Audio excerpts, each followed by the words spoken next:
Good afternoon students.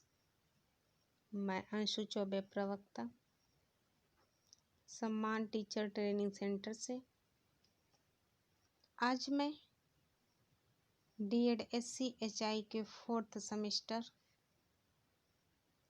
Paper 10th family, community and hearing impaired child में unit 5 का 5.1 बताने जा रही हूँ। आज का टॉपिक है कम्युनिटी बेस्ड रिहेबिलिटेशन में 5.1 scope, need and importance.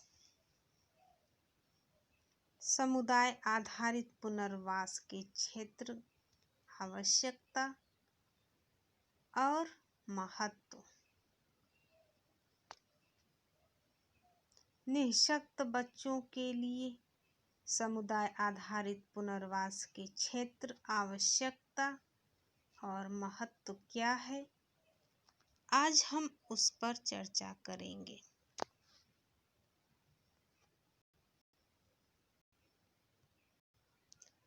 Point है सामुदायिक पुनर्वास कार्यक्रम की क्षेत्र।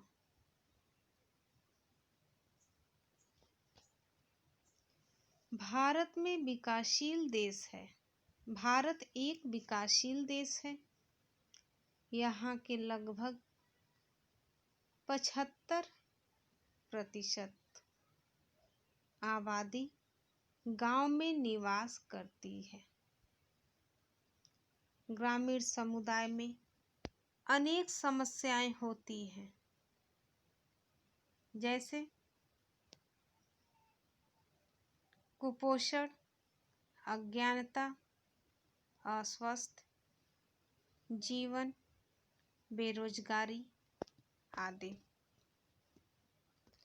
उपरोक्त समस्याओं के अतिरिक्त निःशक्तता एक बड़ी समस्या एवं संकट के रूप में समुदाय के सामने विद्यमान है। इसमें परंपरागत तरीके से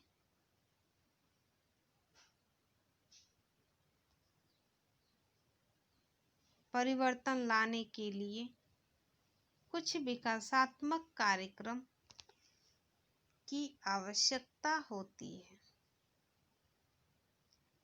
यह भारत सरकार की सामाजिक न्याय एवं अधिकारिता मंत्रालय द्वारा निःशक्त व्यक्तियों के पुनर्वास एवं शिक्षा के लिए कार्यक्रमों को बनाया एवं क्रियान्वित किया जाता है। मंत्रालय द्वारा शैक्षिक संगठनों को प्रोत्साहन और वित्तीय सहायता देने के लिए अनुसंधान तथा प्रशिक्षण कार्यक्रम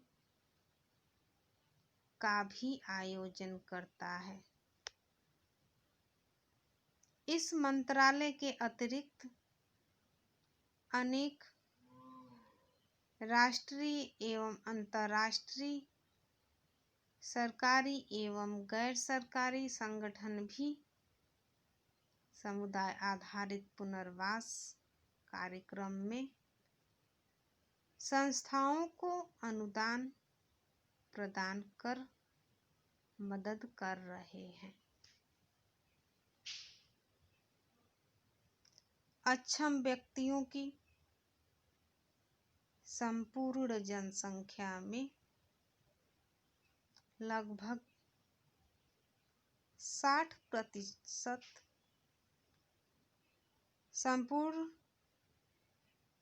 संपूर्ण जनसंख्या में लगभग 60% व्यक्ति हैं जिनकी आयु 12 वर्ष से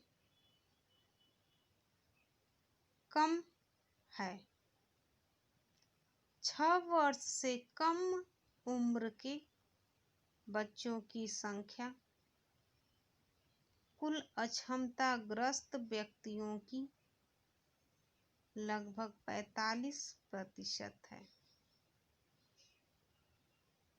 इस आधार पर यह प्रमाणित होता है कि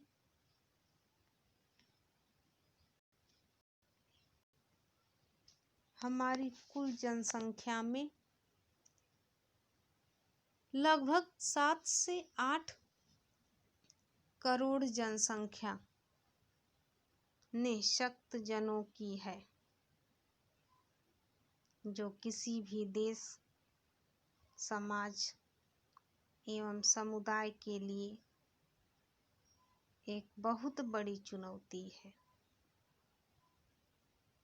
इसलिए इन निःशक्त जनों को समाज में स्थापित करने के लिए समाज तथा सरकारी एवं गैर सरकारी संगठनों की बहुत बड़ी जिम्मेदारी है। अतः ऐसे में निःशक्त व्यक्तियों के कल्याण के लिए समुदाय आधारित पुनर्वास कार्यक्रम अत्यंत आवश्यकता है, या समुदाय आधारित पुनर्वास कार्यक्रम अत्यंत आवश्यक है। अगला पॉइंट है सामुदायिक पुनर्वास कार्यक्रम की आवश्यकता।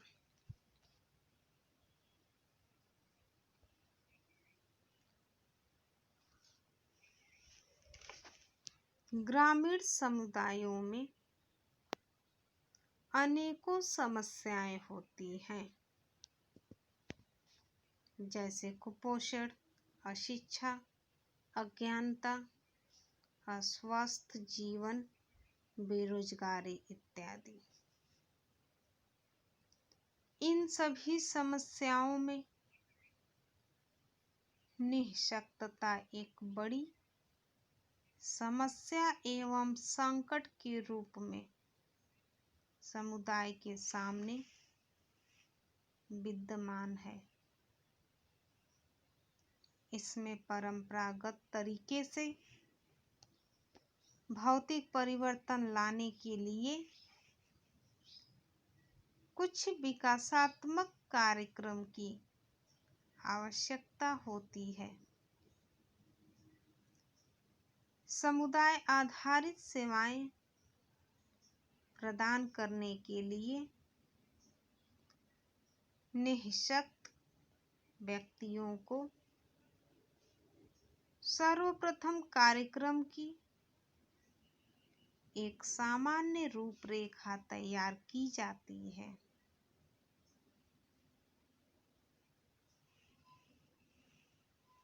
जिससे कि व्यक्ति विशेष के कार्यों पर अच्छा प्रभाव पड़े और उन्हें संतुष्टि प्राप्त हो। इस आधार पर निःशक्त जनों को 2 रूप में विभाजित करके सेवाएं प्रदान की जाती है।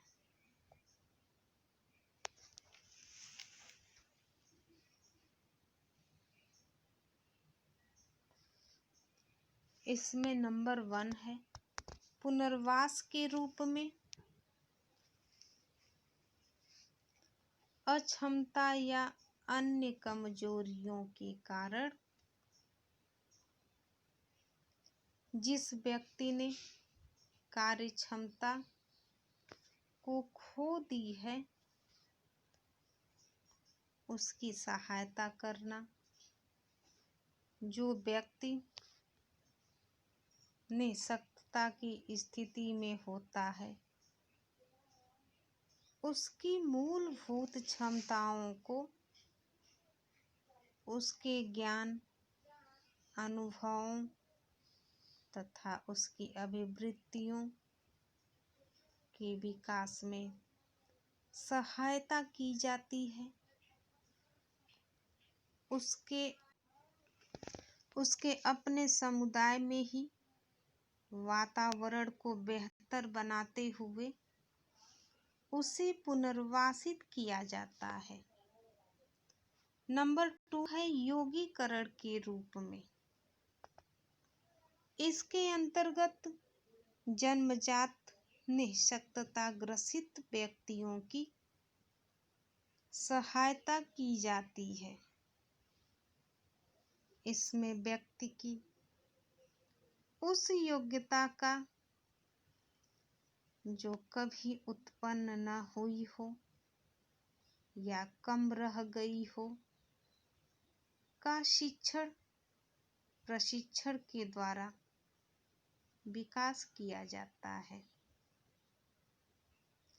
यह लंबी अवधि तक चलने वाली प्रक्रिया होती है। इसमें चिकित्सा और प्रशिक्षण दोनों ही सेवाएं सम्मिलित होती हैं। यह एक विशिष्ट प्रक्रिया मानी जाती है। समुदाय आधारित पुनर्वास का मुख्य दृष्टिकोण शिक्षण एवं प्रशिक्षण तकनीकी को अधिक से अधिक सरल करते हुए कौशलों को सरल करना है, जिससे ग्रामीण स्तर के निःशक्त व्यक्तियों एवं उनके परिवारों की आवश्यकताओं को पूर्ति उनके अनुरूप हो सके। समुदाय आधारित पुनर्वास कार्यक्रम में समुदाय में ही उपलब्ध होने वाले संसाधनों का प्रयोग किया जाता है,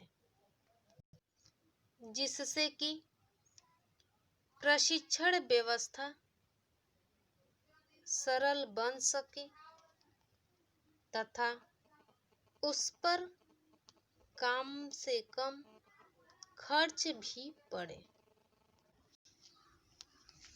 अगला पॉइंट है समुदाय आधारित पुनर्वास का महत्व।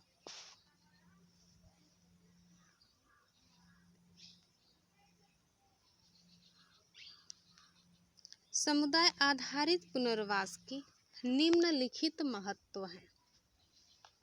नंबर 1 है प्राथमिक, द्वितीयक व तृतीयक स्तर पर असमर्थ व्यक्ति के बारे में जानकारी, शिक्षा और नई खोज को अधिक महत्व देती है।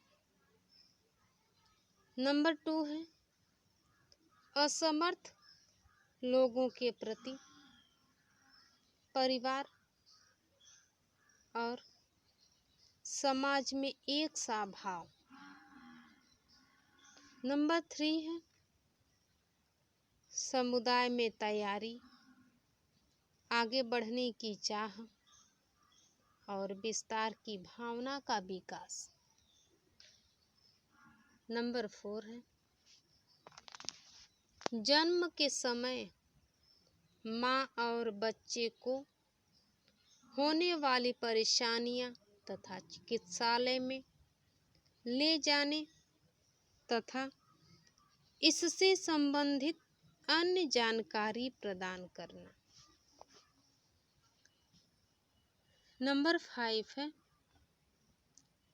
सरकारी कर्मचारी जो चिकित्सा से जुड़े हैं उनके द्वारा दाइयों, सरकारी डॉक्टर, नर्सों और नए आने वाले कार्यकर्ताओं और समुदाय आधारित पुनर्वास को प्रशिक्षित करना। नंबर 6 है समुदाय आधारित पुनर्वास सीधे असमर्थ और विकलांग व्यक्तियों को मिलता है। नंबर 7 है अक्षम व्यक्तियों की समानता का अधिकार, कार्य करने की क्षमता और हर प्रकार की सुअवसर प्रदान हो या सुअवसर प्रदान करना। नंबर 8 है समाज असमर्थ लोगों को स्वीकार करे।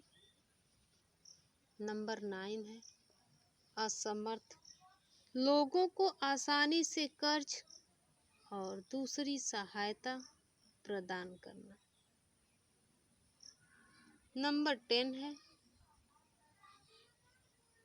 सर्वे के द्वारा व्यावसायिक पूर्व व्यावसायिक प्रशिक्षण दिए जाएं जो विकलांग व्यक्तियों का विकास करें। हमने सामुदायिक पुनर्वास कार्यक्रम की क्षेत्र आवश्यकता, इसके अंतर्गत पुनर्वास के रूप में, योगीकरण के रूप में, समुदाय आधारित पुनर्वास का महत्व के बारे में आज के ऑनलाइन टीचिंग में विस्तृत रूप से चर्चा किया। तो आशा करती हूँ कि इसके संदर्भ में आप सभी लोगों को अच्छे से समझ में आ गया होगा। अब इसको आप लोग ध्यान से पढ़िए, समझिए। हम आप लोगों के लिए असाइनमेंट के तौर पर कुछ प्रश्न तैयार किए हैं। इसमें नंबर 1 है समुदाय आधारित पुनर्वास की आवश्यकता से आप क्या समझते हैं? समुदाय आधारित पुनर्वास की आवश्यकता से आप क्या समझते हैं? नंबर 2 है समुदाय आधारित पुनर्वास के महत्व क्या है?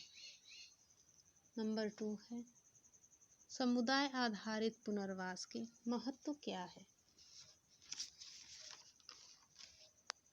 इन प्रश्नों के उत्तर लिखकर आप लोगों को जिस ग्रुप में ऑनलाइन टीचिंग वीडियो मिलेगा उसी ग्रुप में इन दोनों प्रश्नों के उत्तर लिखकर भेज दीजिएगा, जिससे हम मूल्यांकन कर सकें, देख सकें कि समुदाय आधारित पुनर्वास के क्षेत्र आवश्यकता महत्व से संबंधित जितना हमने पढ़ाया इस टॉपिक में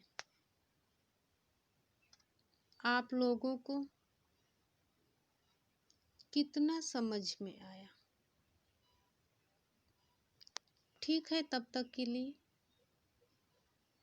फिर मिलेंगे नए टॉपिक के साथ। धन्यवाद।